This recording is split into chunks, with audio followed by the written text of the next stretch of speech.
खालामदों आफा प्रभु आफा जोङो बे समाव जोंनि हादरफोरजों नांजाबनाय हादरफोरनि थाखाय जोङो खावलायदों आरज खालामदों जोंनि साहाथिङै थानाय जे भुटान रायजो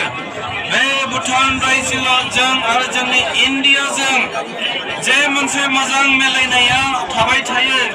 आरो बे हादरा जोंनि बिटिआरजोंबो मोनसे नांजाबनाय हादर बेखायनो आफा प्रभु जोंनि भारत हादरजों जोंनि बिटिआरजों जेन' बे भुटान हादरा मोजां मोनसे शान्ति परिबेसै आफा रायजो जानो हायो आफा बेबायदि हादर खुंनो हायो बेबायदि आशीर्बाद होदो लोगोसे बे हादराव COVID-19 जों दिनै साग्लोबजानानै दिनै बिथांनि कान्ट्रियाव लकडाउन जानानै दङ आफा प्रभु आफा बे COVID-19 खौ नोङो बे हादरनिफ्राय बोखारनानै गारदो जाहाथे आफा प्रभु बेयाव थानाय राजा मन्त्रिफोर अफिसियेल दैदेनगिरिफोर गभर्नमेन्टनि मानसिफोर साफ्रोमखौबो नोंनि अननायनि गेजेरजों आफा प्रभु नोङो बे भाइरासनिफ्राय बिथांमोनखौ रैखा खालामदो बिथांमोननि मोजां देहानि थाखाय जों आरज खालामदों आफा प्रभु जेन' बिथांमोना आफा मोजां देहाखौ नोंनिफ्राय मोननो हानाय बायदि लोगोसे खावलायदों आफा प्रभु बेयाव थानाय जोंनि बिश्वासी दास व्यक्तिफोर जायहा दिनै जिसु ख्रिस्टखौ आंनि जिउनि बसायगिरि होननानै नाजावबाय बे व्यक्तिफोरनि फोथायनायखौ नों गेदेर खालामदो बिथांमोननि फोथायनायनि गेजेरजों आदर्शनि गेजेरजों आफा नोंनि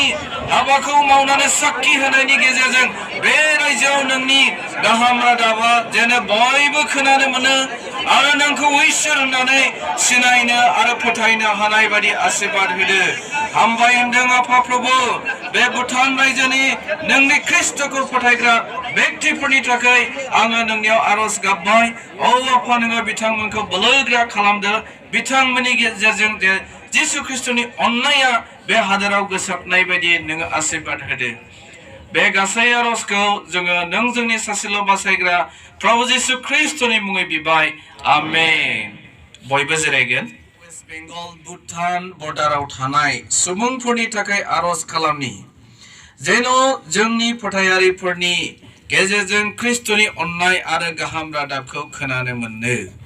जोंनि आसामाव थानाय गासै डिनोमिनेसननि दैदेनगिरिफोरजों आरो जोंनि BBCनि दैदेनगिरिफोरजों थाफानानै जेन' इसोरा गावनि रायजोनि थाखाय खामानि मावो बिनि थाखाय आरज खालामनि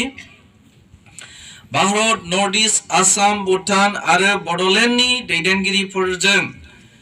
थाफानानै जेन' इसोरा शान्तिनि थाखाय खामानि मावो बिनि थाखाय आरज खालामनि जोङो बे मोनथाम आरजनि आयदाखौ लानानै जोङो बे समाव आरज खालामनि अनसुला इसोर जिहु आफा जोङो बे समाव नोंखौ हाजासे हामबाय होननानै बुंदों आफा दिनै जोङो बिटिआर हादराव खामिनानै दं